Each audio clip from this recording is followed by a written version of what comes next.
Ladies and gentlemen, welcome once again to the Packernet Podcast. I am your host and resident panelist, as always, Ryan Schlipp. Check us out online, packernet.com. Find me on Twitter, pack_data. Well, do I even need to say it? Do I need to say it?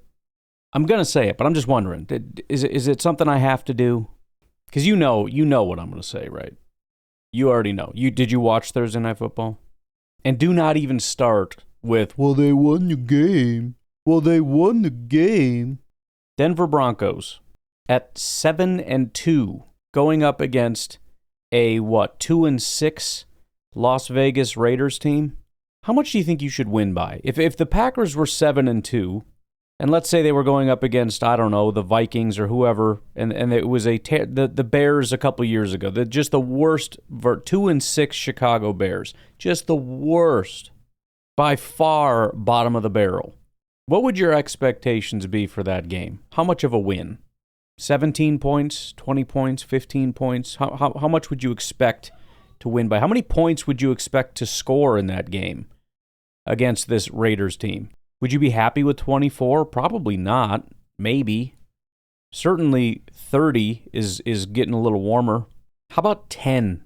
How about 10 freaking points and bringing this game right down to the wire? And ultimately it was a missed field goal that saved you. A missed field goal and the Raiders starting quarterback going out of the game, I might add. So today I want to talk about the Eagles a little bit, and they are absolutely going to fall into this category also. Because, again, a lot of Packer fans are looking at this saying there's just no way, and I understand that. And this isn't to excuse poor play or anything like that, but it is to, once again, bring up context, because Packer fans that are tend toward more negativity, the biggest thing they refuse to do is acknowledge other teams' problems. Well, if you were a championship team, these types of things wouldn't happen, except that's not true. That's what you have to stop saying, because it's just not true.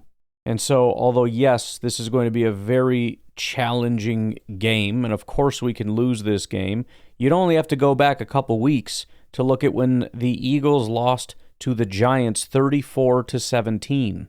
They got the living crap beat out of them. A 17-point loss to, at the time, the 1-4 Giants. By the way, they haven't won a game since. Yes, one of those games was Philadelphia, but that is the standard. You're supposed to win all of those games, right? I mean, if you played a 2-win team, would you be happy that you beat them once and lost to them once?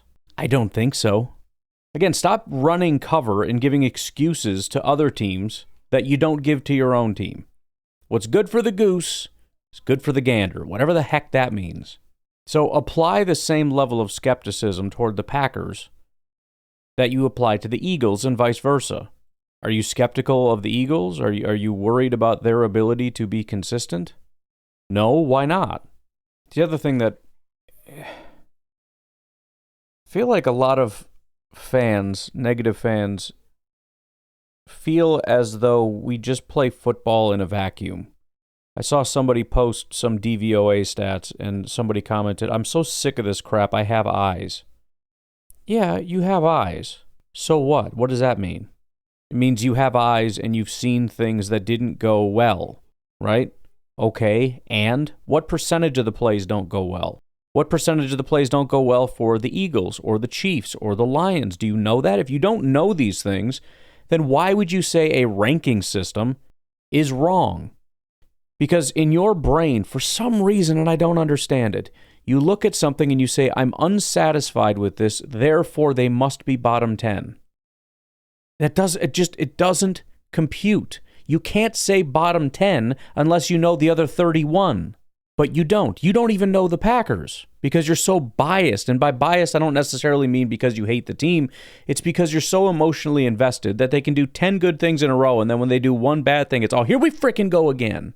And all the good goes right out the window because the good is the expectation. That's the problem. You're supposed to be good. You're supposed to block. You're supposed to throw accurate passes. You're supposed to catch all the passes. You're supposed to convert third downs into first downs or even second downs into first downs. That's what you're supposed to do. And then as soon as you don't, as soon as you end up not converting into a touchdown and have to kick a field goal, as soon as you miss a field goal, as soon as you drop a pass, That is 10 times. It takes up 10 times the amount of real estate in your brain than a good play does. I'm making that number up, but it feels roughly correct.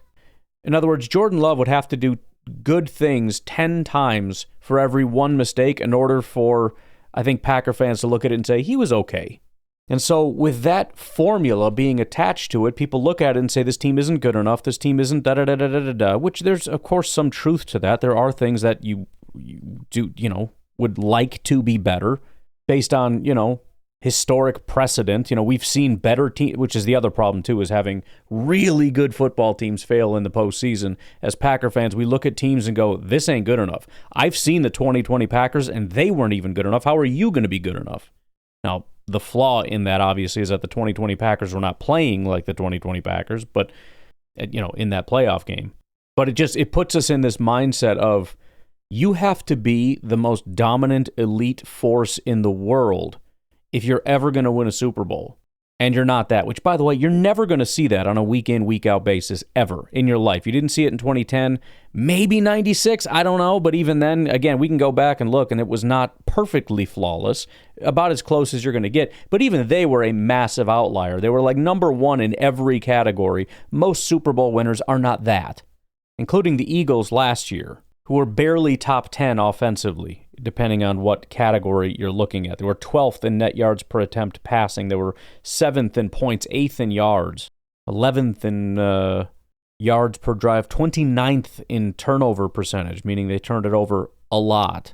So the Packers have a set of struggles. The Packers very likely will need to solve, maybe not all of them, but several of them, if they're going to win a Super Bowl. But we also have to recognize that all 32 teams are going through that. All 32 teams are looking at it saying, here are the things that are working, here are the things that are not. More than likely, we're going to need to check off a bunch of these things that are not working and improve upon them, or we're not going to win the Super Bowl. And it comes down to not only which ones can fix it, but which ones can overcome that in the postseason. But we won't know that until the postseason. You can say, I don't think it's the Packers. That's fine. I don't think it's the Packers either. Because, again, there's going to be, 14 teams in the postseason? Do I think the Packers are the one of the 14? Assuming they even get there? No, why would I? It's statistically stupid to think, yes, I believe that the Packers are going to be the one team. Which is what makes being a negative fan so stupid, because it makes you feel smart, because if you just bet against the Packers in the postseason, you're going to be right pretty much every time. And all you have to do is, you don't even have to eat it when they win the Super Bowl. You just get to celebrate and be like, oh, I'm glad I was wrong. And in the meantime, you get to make yourself feel like a genius by just betting against the Packers in the postseason.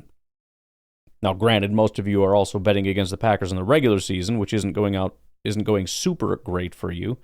Yeah, I said the Panthers. Yeah, but you also said we'd lose to the Steelers too, right? And I bet you said we'd lose to the Lions. And I'd be curious to see what you said about the Bengals and the Cardinals. I certainly know you're all betting against us against the Eagles, so if we win this game, at best, it's going to be more whining of course you get up for this game, but now we're going to lose to the Giants. So, yeah, that is the game that is played, is bet against the Packers every single time, go quiet when they win, go dark, and then when they lose, you pop out of your hole and go, see, I knew it, I said it all along. People are pulling that... With Jordan Love, I'd gone out and posted some stuff, and Bears fans after this week are finding it. Of course, after one of his very, very good weeks, they basically had to wait for, I don't know how, his last subpar game was against Cleveland. So they went dark for 1, 2, 3, 4, 5 weeks. And on the 6th week, Bears fans, partially because their guy had his first good game of his career, they come popping up, oh, what's up now? I thought you said he wasn't mid. Yeah, because he's not, bro. That's why you had to wait 6 weeks to pop up, you stupid idiot. God, get out of my face. You smell like frickin' hot dog water, dude. Get away from me. But the Eagles right now are 6-2, way out in front of their division because their division is not super great right now. So it's looking like it's going to be a cakewalk for them to get to the playoffs for the rest of the year, pending something drastic happening. In terms of points, their offense ranks 10th. Their defense ranks 19th. In terms of yards, their offense is 24th. Their defense is 23rd. Bet you didn't know that.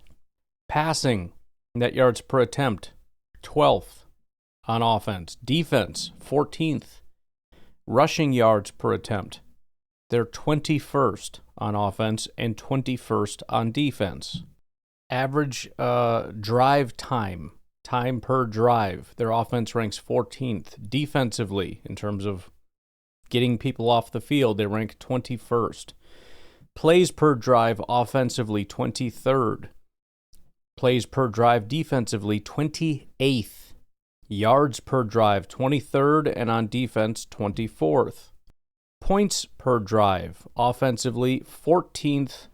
Defensively, 20th. We'll get to some of the why in a minute, but just let all those things soak in. We're talking about a team that currently is top 5 to top 10 and just about everybody's power ranking list that you can find. In a lot of statistics, they're top 5 to top 10. So why are they bottom 10 in so many categories? They're not even inside the top 20 in most of these categories. But so far in their season, they are coming off a bye week, so they've played 8 weeks. They won their first 4 games. They beat Dallas by 4, beat Kansas City by 3, beat the Rams by 7, and beat the Buccaneers by 6 before going on a 2-game losing streak where they lost to the Denver Broncos by 4 and then got absolutely stomped by the Giants, losing by 17. After that 2-game skid, they were fortunate enough to go against 2 pretty bad teams. They beat the Vikings by 6 and then got their revenge against the Giants and beat them by 18. Again, they had their bye week this past week, so now they go up against the Green Bay Packers.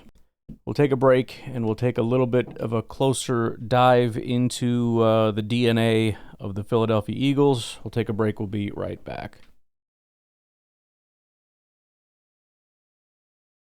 All right, let's dig in.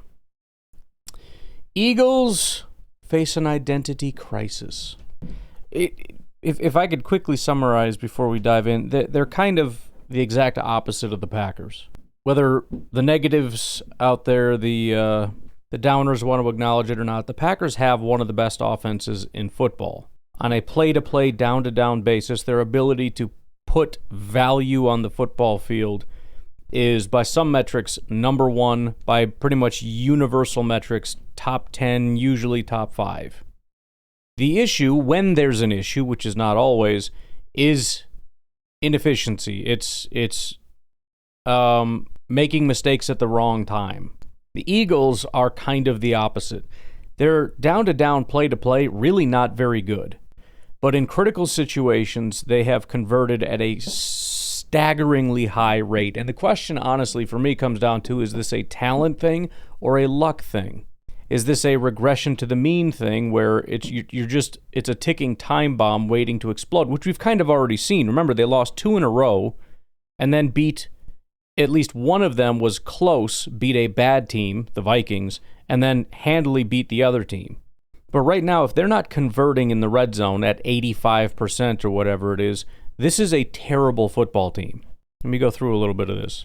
The defending Super Bowl champions arrive at Lambeau Field with a 6-2 record that masks profound offensive struggles. Philadelphia's 2025 season tells a story of a team winning through situational excellence, elite red zone execution, championship experience, and Vic Fangio's defensive mastery. While being consistently outgained and predictable between the 20-yard lines, the Packers face a dangerous but vulnerable opponent, one whose scheme and tendencies present clear exploitation opportunities for a well-prepared Green Bay team. Also, somebody is at my front door. I just thought you should know that. Everybody thinks you should know that. Alexa certainly thinks that you should know that. The Eagles have been outgained in 7 consecutive games, yet won 5 of them. Their 85% red zone touchdown rate leads the NFL, masking the reality that they rank 25th in total offense at just 304 yards per game.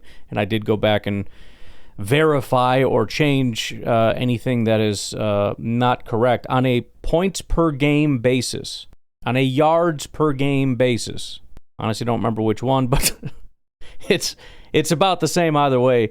They're 24th, 25th in the NFL. That's per game, right? Because some teams they haven't had their bye yet. No, per game. This is a team the Packers can beat, but only by avoiding the red zone, winning third downs, and attacking specific schematic weaknesses that have emerged under the first-time offensive coordinator, Kevin Patullo. Getting into the coaches a little bit, because this will kind of help build out what the heck is going on here. Nick Sirianni is entering his 5th season with a 48-20 record, but he's facing his most challenging coaching situation yet. The Eagles lost offensive coordinator Kellen Moore to the New Orleans Saints after winning Super Bowl whatever that number is. 59? I don't know. Marking Sirianni's 4th different offensive coordinator in 4 seasons, an unprecedented turnover rate that has finally caught up to Philadelphia's offense, which makes sense. There at some point has to be some level of brain drain. In fact, the Packers went through that. If you remember when they were white hot, man, our coaches were getting hired away forever, and my biggest fear was if we just keep promoting from within, eventually you're going to hit a snag. Eventually you're going to get to the bottom of the barrel where there's just not much left. And the problem is, with McCarthy and maybe Thompson, whoever was ultimately responsible for that, he never wanted to fire anybody. He wanted to promote and promote and promote and then, keep succeeding and have these guys get hired away. I mean, he's a good dude. He cared about his guys and he wanted them to get job opportunities. He wanted them to get hired away. The promotion of Kevin Patullo from pass game coordinator to offensive coordinator represents both continuity and risk. Patullo, 16-year NFL veteran making his first play-calling debut, has deep familiarity with the Eagles personnel from 5 years within the organization. He worked alongside Sirianni in Indianapolis and helped coordinate the passing game during Philadelphia's record-breaking 3,866 combined rushing yards in 2024. However, his inexperience as a play caller is showing. Predictable formations, poor second-half adjustments, and an offense that veteran tackle Lane Johnson publicly described as stagnant and predictable. Again, I'm pleading with you to understand that other fan bases are going through very similar things, and also they think they're the only ones too. Lions fans think they're the only ones, which is why I'm seeing Lions fans going out there talking about the Packers, look at the Pack, they're doing it too. Because you always have to have somebody bringing everybody else back down to earth. You think Denver fans aren't throwing an absolute hissy fit right now after almost losing to the 2-win Raiders? Let me just dig into this for a second. This is obviously when things are low, because that's when everybody's having an absolute fit, right? I mean, when the Eagles lose to the Giants, it's the end of the world, and then now they're kind of back up on top again. But this is from October 13th, 2025, AZ Sports, A to Z Sports, whatever. Jalen Hurts takes the hit for Kevin Patullo, while Lane Johnson points fingers amid Eagles' messy start to the 2025 season. How much longer can Jalen Hurts keep taking the blame? The Philadelphia Eagles do not look like a team that just won a Super Bowl in February, and many, including Lane Johnson, are pointing fingers at first-year offensive coordinator Kevin Patullo. Go ahead. Now, backdoor, yeah. I think we're just running around the house. Following the Eagles' embarrassing 34-17 loss to the New York Giants on Thursday Night Football, Johnson told reporters that the offense, including himself, is too predictable and stale. Quote, I feel like we've been very stagnant offensively, and we put the defense in a bind. Really, past 2 weeks, 3 weeks, Johnson said. The Eagles can't seem to get in sync and have started stronger over the last 2 games before completely collapsing in the second half. While Johnson has thrown Patullo under the bus, quarterback Jalen Hurts blames himself. Goes on to say Patullo was supposed to be the easier transition for Hurts. The Eagles' biggest change they made this offseason was when they swapped out Kellen Moore for Patullo as Hurts' new offensive coordinator. That technically made 5 offensive coordinators, Doug Peterson in 2020, Nick Sirianni and Shane Steichen in 21 and 22, Brian Johnson in 23, Kellen Moore in 24, and Patullo since Hurts has entered the NFL in 2020, and at least 10 different play callers for him dating back to high school. That's a lot, but Patullo was supposed to be the easier transition. So this is just, and again, now everything is all rosy because they won their last 2 games, but this is the reality that the Eagles are going through. By the way, let me just point out, the Packers seem to do much better against predictable teams. I know they're talking about their offense, but as opposed to a little bit more disguisey type teams. I kind of like when a team comes in saying we're a little predictable these days. Jeff Stoutland remains the Eagles' most valuable coaching asset. He is a 13-year veteran offensive line coach. In his 42nd year coaching, widely regarded as the best offensive line coach in football. Yesterday we went over some of their players and how even some of their later draft picks are starting to emerge as pretty solid football players. At least it looks like they're trending that way, which, I mean, whether it's the GM or the coaching staff or both, you got to give a lot of credit. I tend to lean a little heavier toward the coaching staff when it's, bad first year, better second year, elite third year, which, by the way, is something I don't see very often in Green Bay, which can be kind of frustrating that we don't have a lot of growth. Either the GM drafts a guy that's a stud day one or he's a bust forever. It's not always the case, but it seems like maybe a little more than I wish that it was. Anyways, he produced Pro Bowlers in 12 straight seasons and coached 7 players to 26 combined Pro Bowl selections. Stoutland also brought in a Scottish rugby coach to refine the tush push, which I, as much as I don't like the tush push, I find that to be brilliant. And again, something I wish the Packers did. I don't even know what it would be, but just, anytime you have an opportunity to get an edge, you know what I mean? I'm not even talking about the tush push because that's probably going to be gone. But when you're the Eagles and you look at it and say, look, there's this thing that we're working on, and it gives us a massive edge. I'm sure this is a big part of the reason why they're a high conversion team. You get within 3rd and 2, and it's basically a first down. It's pretty much 1st and 8 every time they get the ball.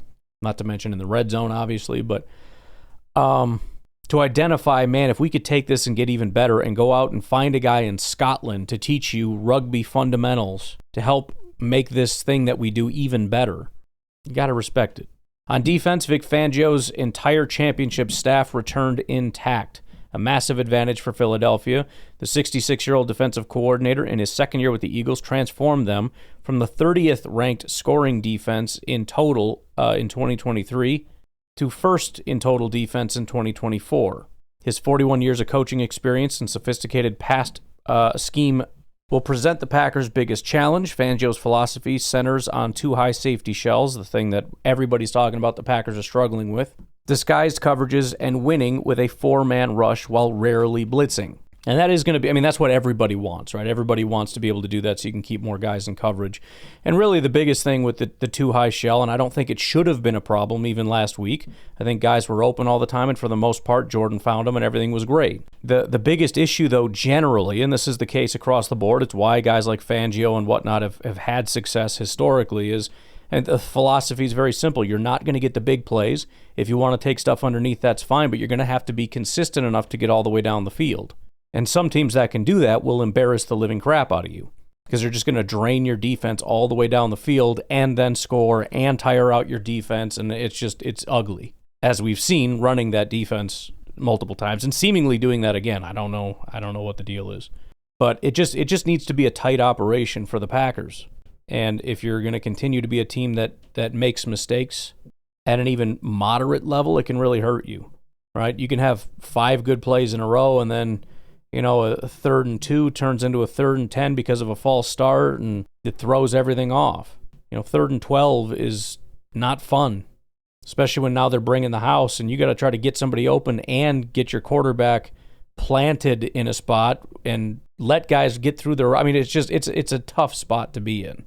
Clint Hurt, the defensive line coach, and Jeremiah Washburn, the defensive end / outside linebackers coach, call him the pass rush coach, have developed what's called a group rush culture that prioritizes coordinated pressure over individual statistics. Washburn's unique background, 11 years coaching offensive line before switching to defense, gives him exceptional insight into pass protection schemes. The Eagles generated 6 sacks in the Super Bowl without blitzing once, a testament to their coordinated rush concepts and stunts. Bobby King is their linebackers coach who transformed former Saints special teamer Zach Bond into a first-team All-Pro. We talked about that already. And then Christian Parker is their secondary coach who helped develop Quinion Mitchell and Cooper DeJean. Obviously, very good corners, although they came into the league pretty dominant. The coaching advantage tilts towards Philadelphia on defense, but creates opportunities on offense. Patullo's first year struggles with play calling, in-game adjustments, and creative scheming represent the Packers' clearest path to success. All right, let's take our final break. When we come back, we'll dig a little bit more into the detailed schematics of what it is they do and some of the statistics that are behind it, and we'll see where that leaves us. We'll take a break. We'll be right back. Alrighty, the Eagles run a West Coast influence system that has developed into one of the NFL's most predictable and inefficient attacks. Looking at a couple of the statistics offhand here, if you look at total EPA, this is cumulative, the Green Bay Packers rank 4th in EPA. Again, that's just value put on the field. They're tied for third in EPA per play, but the Philadelphia Eagles, right now, in terms of their EPA, rank 10th cumulatively. If you look at success rate, though, this is, again, just on a play-to-play basis. How often do the plays that you run succeed? This is, and again, people get angry about statistics or whatever, but it's very simple. This is a very simple thing that we're asking. It's 5 yards on first down. It's half the distance on second down, whatever that may be. If it's 2nd and 4, you get 2 yards, whatever. And on third down, it's 100%. Fourth down, it's 100%. The Green Bay Packers are successful 48.67% of the time. And that sounds frustrating. Less than half the time, they do what is necessary on a given play, but it is the third best in the entire NFL. Only one team is above 50%. It's the Colts, and they're at 50.09%. So again, give up this illusion that the Packers are successful less or unsuccessful more so than they're successful, therefore they're bad. No, they're unsuccessful more than they're successful, and they're still the third best. Anywho, the Eagles are 19th in success rate. They're in between the Jets, who are 18th, and the Vikings, who are 20th. So again, on a play-to-play basis, they're not getting what they need. It's just that they're successful when they need it most. If you look specifically at passing, EPA per pass, the Packers are the number one team in the entire NFL, and it's by a pretty decent margin, 0.29. The Seahawks are second at 0.26. Only 5 teams are at 0.2 anything. The Eagles are 12th at 0.08. So just a little data to back all that up. They're also leading the league with 22 3-and-outs. The only area where they dominate is in the red zone, where their 85% touchdown rate is historically elite. Now, again, you can make the case that that is a skill-based thing, and so long as they can do that, they will continue to do well. You have to be able to get down there, which has been the struggle, obviously, but when they do, they almost always convert it into a touchdown. Just very quickly run through this. This is a little bit dated, but it's October 7th of this year, again, when they're kind of reeling and trying to figure stuff out. This is NBC Sports Philadelphia, does the Eagles' offense in 2025 actually have an identity? I'm not going to read all this, but as you scroll to the bottom, they got some stats here. And again, this is from a few weeks ago.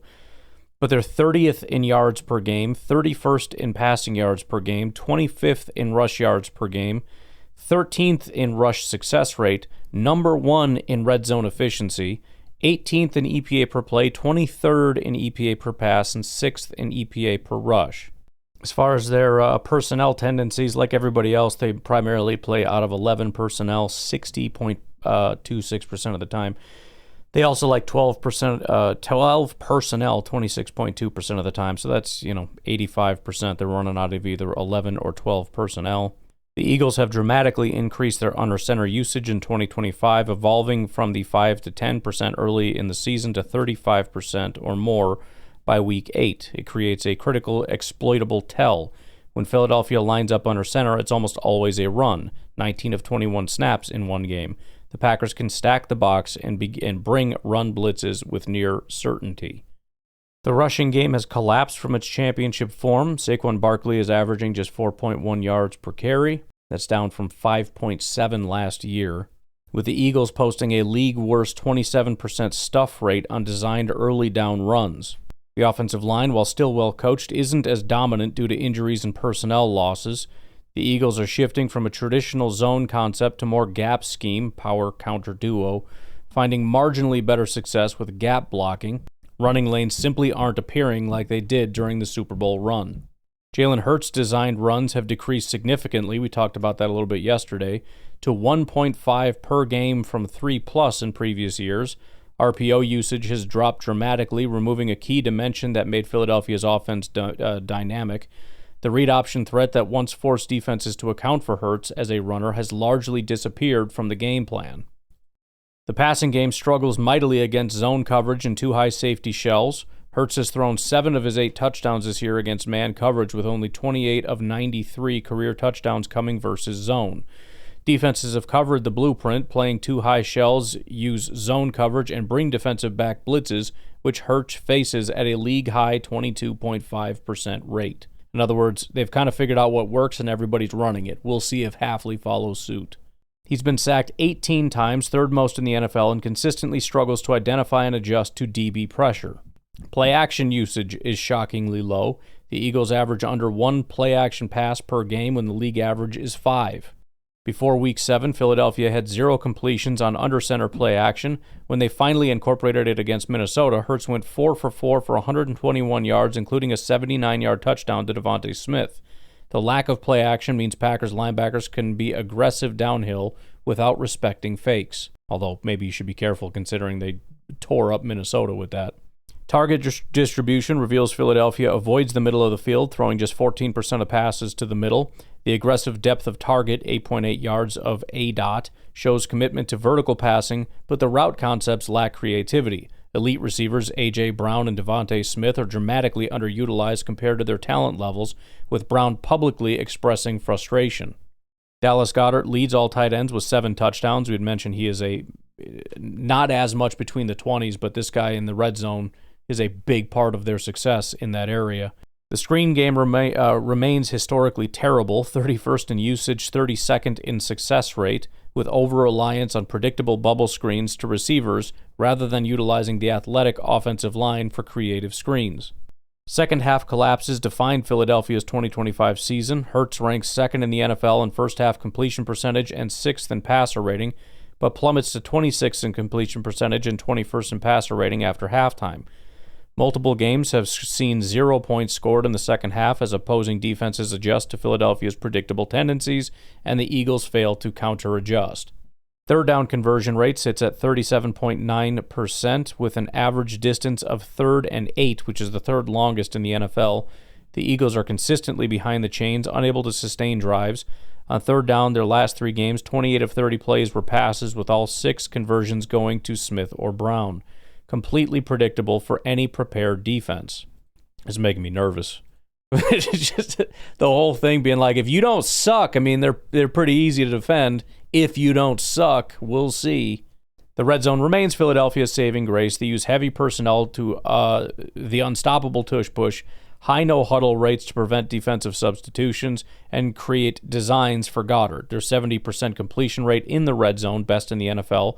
An ability to convert nearly every trip into touchdowns is what keeps them winning despite being outgained consistently. The Packers' primary defensive goal must be keeping Philadelphia out of the red zone entirely, which is going to be tough because we've been doing a lot of this bend, don't break nonsense, which means if we're conceding ground down to roughly the red zone, and I know it's not technically conceding, but that's kind of the way that works. The problem is they're unlikely to fail once you get down there. The idea of, let's see if we can, turn 7 into 3 and win that way, unlikely. Flipping over to the defense, Fangio runs his 3-4 base defense. We're all pretty familiar with this. Not only was he in Chicago, but everybody's been running the Fangio defense. The NFL's been kind of getting away from it. As I mentioned, that first year of, I think it was Fangio in Jacksonville, I pointed it out, every Fangio defense was bad. I think Fangio's defense was like 16th, and he had the best version of that defense. So I had considered it dead. Well, he goes to Philly, and it just explodes. So maybe it's just you got to have the right personnel, and they have it. I don't know, but it's working again. I don't know how many other Fangio guys are running Fangio defenses right now and how many are successful, but he's keeping the dream alive, that's for sure.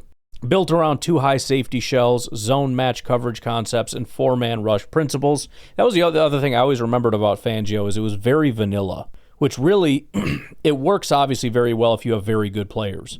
It almost feels like Fangio could come to Green Bay and it would actually work, like if Joe Barry was here, as much as I know that makes you cringe. I almost wonder if it would work better.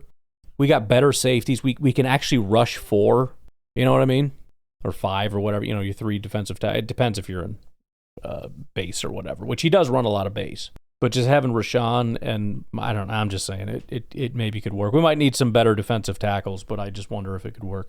The scheme's sophistication lies not in its complexity, but in disguise, showing middle field open looks pre-snap before rotating post-snap, forcing quarterbacks to process coverage after the snap rather than trusting pre-snap reads.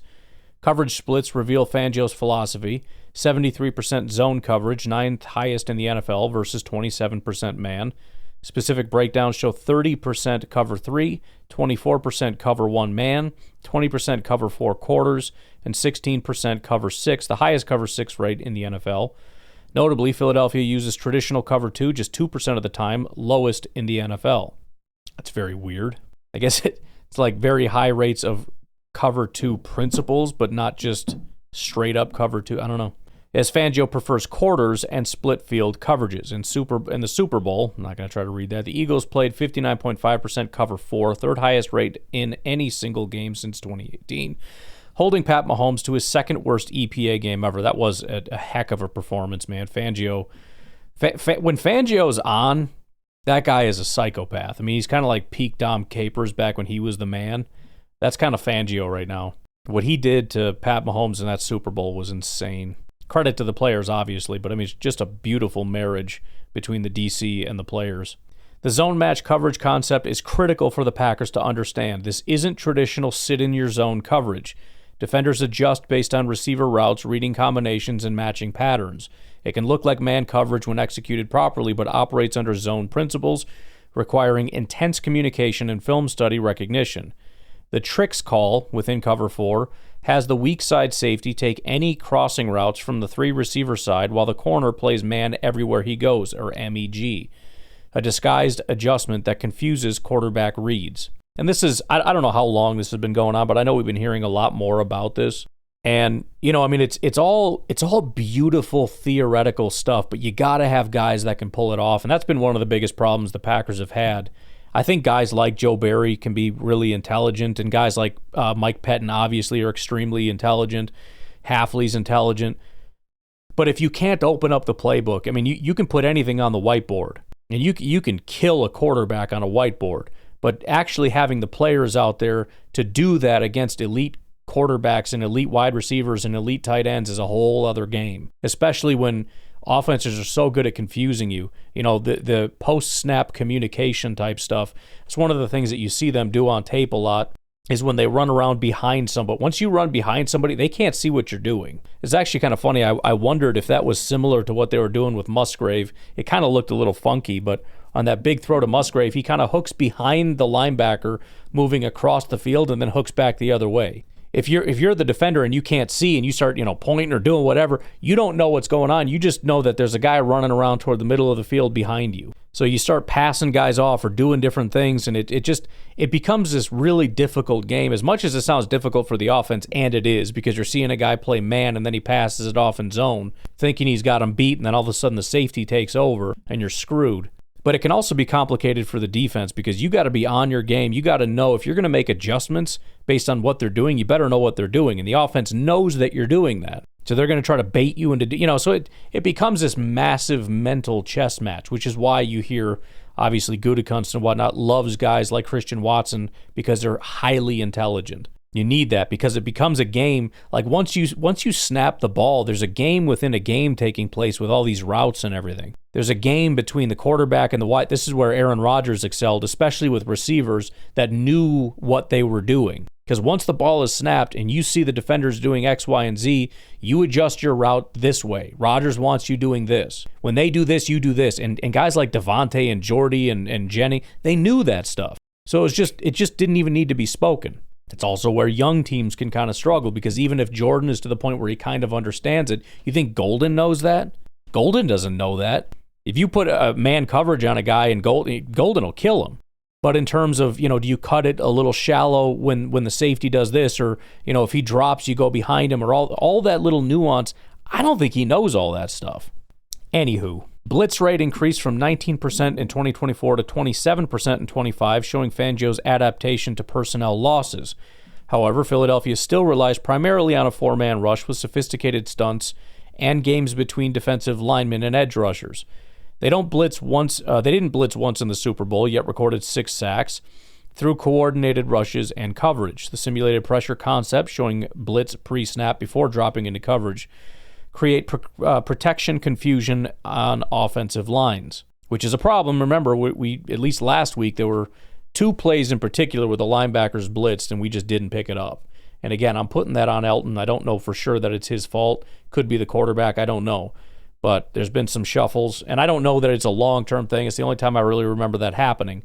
But it just kind of is another one of those examples of even Elton being a veteran is kind of a first-year center right now. Morgan is kind of like a first-year guard because he was hurt all of last year, and he hasn't even been a guard most of the time. He's been playing a lot of tackle. Banks is a veteran, but it's his first year in our scheme. Defensive coordinators know this stuff too, and they're going to be watching tape and seeing where we struggle and trying to create advantages against our guys. Personnel usage shows 80.4% nickel as their base defense in 2025 pass-heavy NFL. Against 12 personnel, they split nearly even between base and nickel, ranking 3rd in EPA versus run from 12 personnel, but 14th against the pass, a potential Packers exploitation point. So passing out of 12 personnel as opposed to running is kind of a no-brainer here. Although, again, you got to do it once in a while to keep them honest. Run defense ranks 10th overall with emphasis on gap integrity over penetration. Jordan Davis anchors the middle as a 2-gap nose tackle. Jalen Carter creates interior havoc. And linebackers Bond and Campbell flow downhill quickly. Those are some phenomenally talented pieces right there. However, teams have exploited edge run defense repeatedly in 2025, particularly with counter and pin pull schemes that attack the edges. Remember, they have kind of smaller edges. They grade out pretty decent in as far as PFF, 60s or whatever. But I mean, they got 235-pound, smaller speed edge rush type guys. So it does make sense that that's going to be, especially just running away from the interior, that's going to be your best bet. But you got to have the athleticism and the guys on the outside because those linebackers are coming. The 2 high shells can leave lighter boxes, often just 6 in the box, creating vulnerability to power run game, which is why teams are moving in that direction. It's why you're seeing more 12 and 22 personnel. It's why you're seeing more, bigger tight ends, bigger offensive line. It's entirely because of Vic Fangio. Vic Fangio is the reason the NFL is shifting the way that it is. Teams are trying to build, and we've seen the Packers try, kind of unsuccessfully, but try to be this bigger, more imposing juggernaut. Because if you're going to keep 2 safeties back or cover 4 or whatever, it's going to make it harder for you up front. Especially, we got the smaller inside linebackers, the smaller outside linebackers. It's also why the Packers have been shifting to kind of bigger, heavier edge and interior linebackers and all that kind of stuff because the shift is taking place. But you got to be able to execute it. And obviously the Packers have not been able to execute running kind of downhill physical, especially against a team like this. I mean, it's to our benefit that they kind of play off and play in their light boxes, but considering the strength that they have with the DTs and the linebackers in particular, I can't imagine we're going to exploit the living crap out of that. Red zone defense ranks 3rd in the NFL with opponents scoring touchdowns on just 43.5% of trips. Fangio emphasizes the philosophy that, quote, the game changes in the red zone. Condensed spacing requires defenders' minds to speed up even as bodies slow down. The Eagles held opponents to field goals in critical moments throughout their 6-2 start. So again, this is it's all about the red zone. If you can get down there and score touchdowns while they get down there and score field goals, it doesn't matter that they get down there more often. They essentially have to get down there 3 times every one time you get down there for it to be 9-7. That has been critical to their success. And as much as I'm hoping that it's kind of fluky, you can just look at the Packers. You want to find out some of the best teams the Packers have ever had, it's the times when they have a high red zone turnover rate or a high red zone efficiency. 2020 Packers scored, I think that was their gold zone year. They scored like every time they got down there, and they were also good at getting down there. And then when things started to drop off, like 2022, their red zone efficiency was awful. It's not even necessarily just that the offense was bad, although it wasn't 2020. But if your offense is good, but you can't just figure out how to get it in, you're going to end up being a bad team because points are really all it's about at the end of the day. Efficiency doesn't matter in terms of like third down efficiency doesn't matter. First downs don't matter. It at the end of the day, all they tally is the points. But again, the question is this a sustainable way to do things? Because again, 2020, they weren't as bad in all these other categories as the Eagles are. Third down defense was second in the NFL in 2024, but has regressed to 42.9% down from 30 in 2025, 45 of 105 conversions. Zone coverage remains the foundation on third down with cover 3, cover 4, and cover 6 in rotation. When running these core zones in 2024, Philadelphia earned the league's best team coverage grade and third fewest expected points allowed. Some other issues for the Eagles: personnel losses. They lost Josh Sweat, Brandon Graham. Someone's at the front door. Milton Williams, Darius Slay, Chauncey Gardner-Johnson, Isaiah Rodgers, Avonte Maddox. Those represented 19 sacks and critical veteran leadership. 2024 pressure rate of 18% was already concerning. That's low.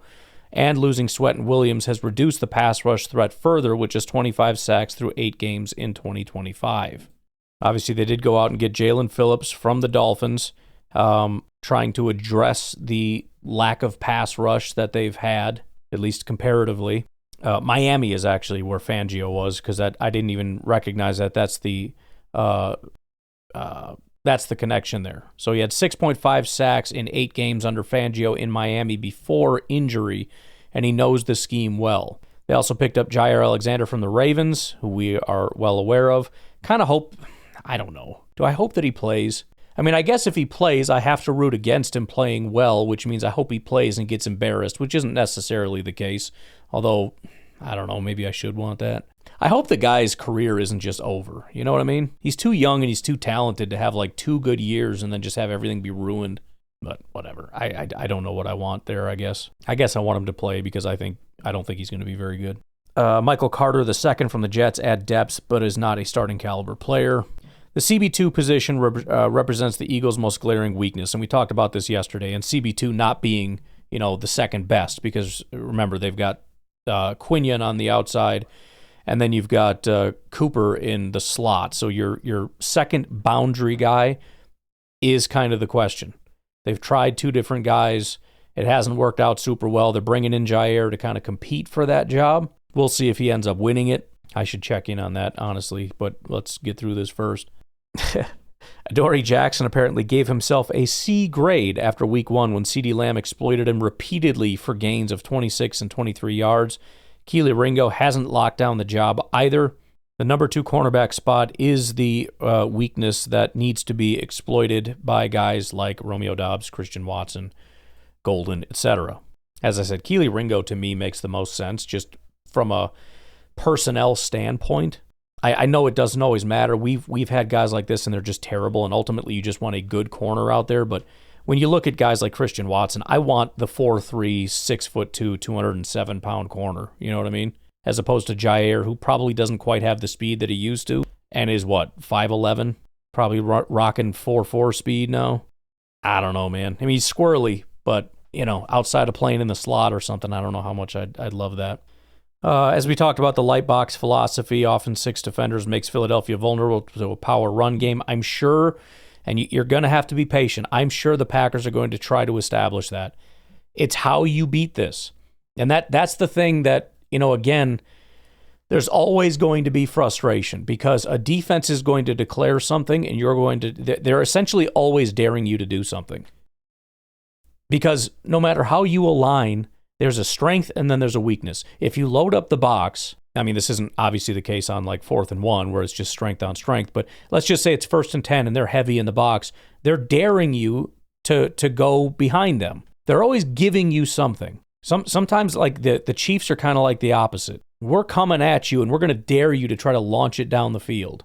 I'm giving you that. That's our weakness down there. But you have to be able to weather our pass rush. You're going to have to plant your feet. You're going to have to throw a really high difficulty throw down the field, and you're going to have to try to beat our safety. Not to mention the man corner who's running stride for stride with your guy. So if another team like Fangio comes out and they say, we got a light box here and some openings underneath, what are they saying? Throw screens, short passes, and run the ball. Packer fans are sick of that. They hate that. But at the end of the day, Matt LaFleur is going to look at his team and say, this is what they're giving us, and I need you to do it. If they're in a light box on 1st and 10, I need you to go get me 5 yards on the ground. And if they don't, Packer fans are going to say stupid play call. But at the end of the day, look, man, you got to be able to do it. You have to be able to beat their weaknesses. You can't just keep playing into their strength because this is what we do best. I mean, sometimes you might be forced to do that. If it's 3rd and 15, guess what? They're going to be in their base defense. They're going to be in their cover 4 or whatever it is, and you're going to try to have to beat it, and it's strength on strength, but good golly, it shouldn't have to come down to that.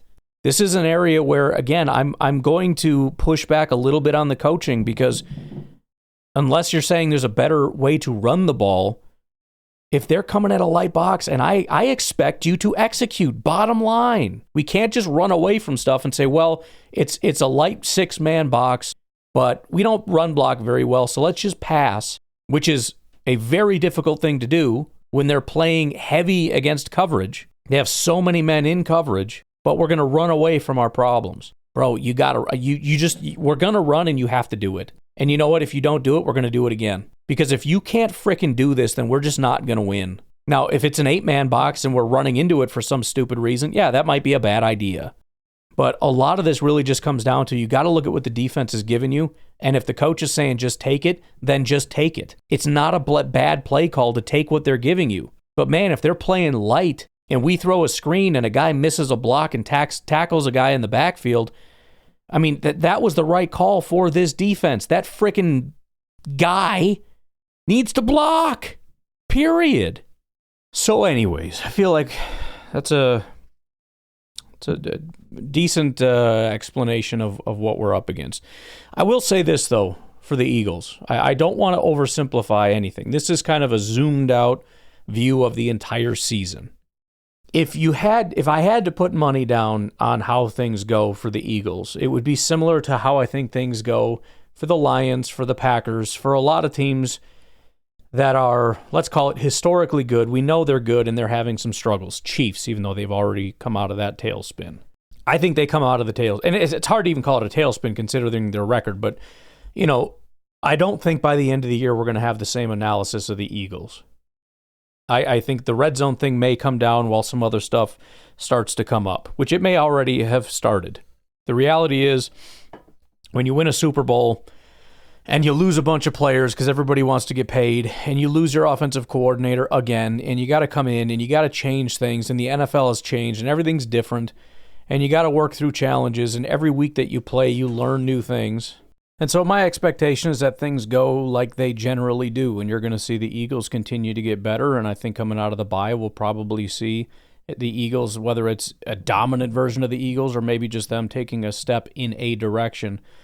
And hopefully we see that from the Packers as well, and we'll just see who comes out on top because, again, I will stand by the fact that at the end of the day, we really just need to be in that groove at the right time. However, you lose this game and you've got some tough games potentially coming up. We're still in a race for the playoffs. I mean, that's still something you're going to have to do, and the NFC North is not going to be easy. The Bears and the Lions and even the Vikings at this point, if they can keep winning, are all going to be right there nipping at our heels. So, and again, the Eagles are just going to walk into the playoffs because the Cowboys and the Giants and everybody else are just deciding to crap all over their beds.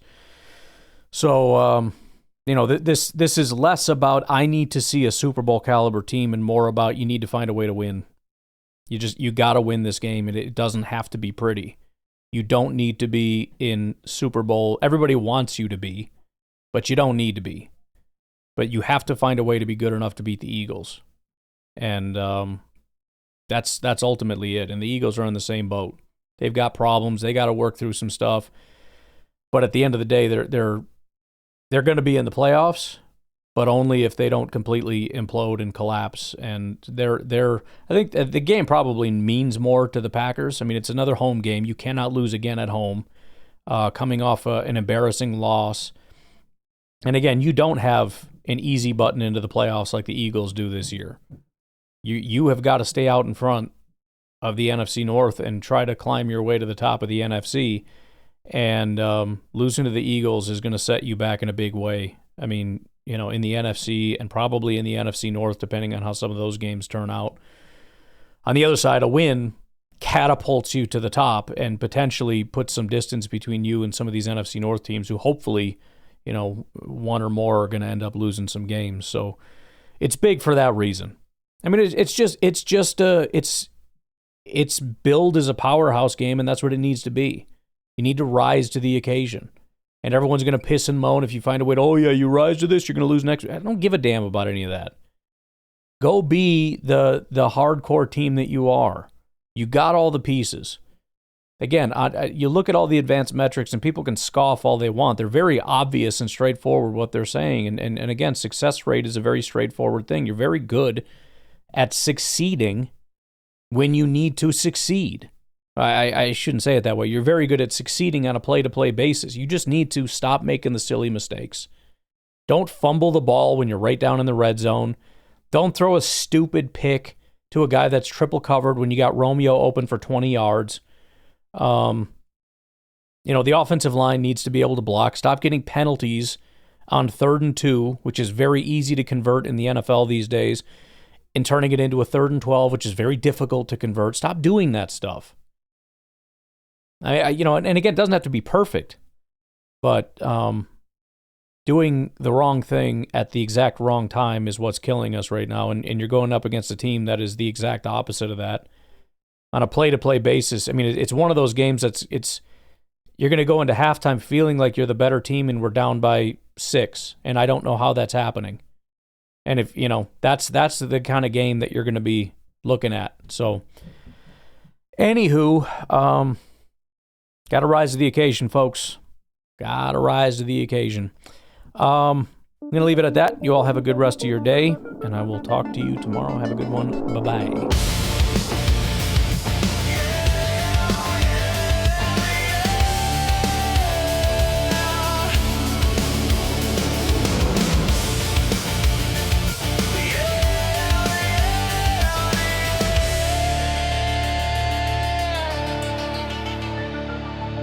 7 games again, but we're standing tall. Championship rings don't mean nothing at all. When the numbers show we're predictable, stagnant. Red zone magic, but the offense is fragmented. Understand means run, they know what we're calling. Second half collapse, yeah, the system is falling. 85% in the red, but between the 20s, we're invisible, forgettable, creating our own enemies. We keep winning, but we're not the same. Playing a different game. We've been outgained, but we're still holding on to yesterday. After championship mask can't hide the decay. We're breaking down. Can't keep this up. Can't keep this up. We've been outgained. 304 yards a game. That's 25th ranked. Kevin Patillo's calling plays like we're walking the plank. Lane Johnson said it best when he called us predictable. 6-2 record, but the truth is inescapable. 2 high shells and we crumble, can't adjust. Zone coverage owns us, turning excellence to rust. First half God, second half we just disappear. 7 straight games, been outgained, but we're still here. We keep winning, but we're running on fumes, waiting for the boom. We've been outgained, but we're still holding on to yesterday. Outgained. Championship mask can't hide the decay. We're breaking down. Can't keep this up. We've been outgained. Between the 20s we disappear. Red zone magic's all that keeps us here. Fangio's defense sold in the line. But how long before we decline?